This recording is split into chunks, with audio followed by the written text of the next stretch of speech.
When David had gone a short distance beyond the summit, there was Ziba, the steward of Mephibosheth, waiting to meet him. He had a string of donkeys saddled and loaded with 200 loaves of bread, 100 cakes of raisins, 100 cakes of figs, and a skin of wine.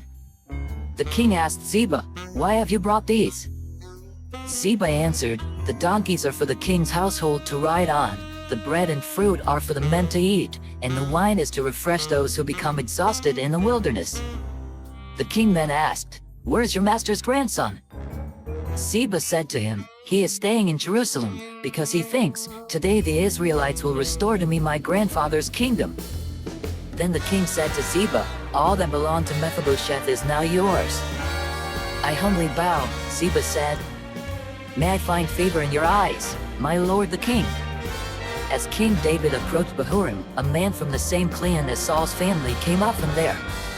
His name was Shimei son of Gera, and he cursed as he came out. He pelted David and all the king's officials with stones, though all the troops in the special guard were on David's right and left. As he cursed, Shimei said, get out, you murderer, you scoundrel! The Lord has repaid you for all the blood you shed in the household of Saul, in whose place you have reigned. The Lord has given the kingdom into the hands of your son Absalom.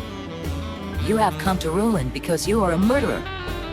Then Abishai son of Zeruiah said to the king, "Why should this dead dog curse my lord the king? Let me go over and cut off his head." But the king said, "What does this have to do with you, you sons of Zeruiah? If he is cursing because the Lord said to him, 'Curse David,' who can ask, 'Why do you do this?'"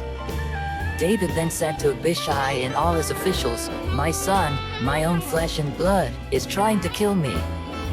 How much more, then, this Benjamite? Leave him alone, let him curse, for the Lord has told him to. It may be that the Lord will look upon my misery and restore to me his covenant blessing instead of his curse today."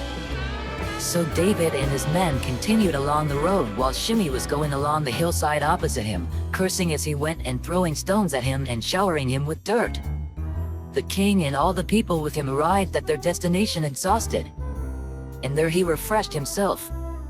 Meanwhile, Absalom and all the men of Israel came to Jerusalem, and Ahithophel was with him. Then Hushai the Archite, David's confidant, went to Absalom and said to him, "Long live the king! Long live the king!" Absalom said to Hushai, "So this is the love you show your friend? If he's your friend, why didn't you go with him?" Hushai said to Absalom, "No, the one chosen by the Lord, by these people, and by all the men of Israel, his I will be, and I will remain with him. Furthermore, whom should I serve? Should I not serve the son? Just as I served your father, so I will serve you." Absalom said to Ahithophel, "Give us your advice. What should we do?" Ahithophel answered, "Sleep with your father's concubines whom he left to take care of the palace. Then all Israel will hear that you have made yourself obnoxious to your father, and the hands of everyone with you will be more resolute." So they pitched a tent for Absalom on the roof, and he slept with his father's concubines in the sight of all Israel. Now in those days the advice Ahithophel gave was like that of one who inquires of God. That was how both David and Absalom regarded all of Ahithophel's advice. "Come, follow me, and I will send you out to fish for people."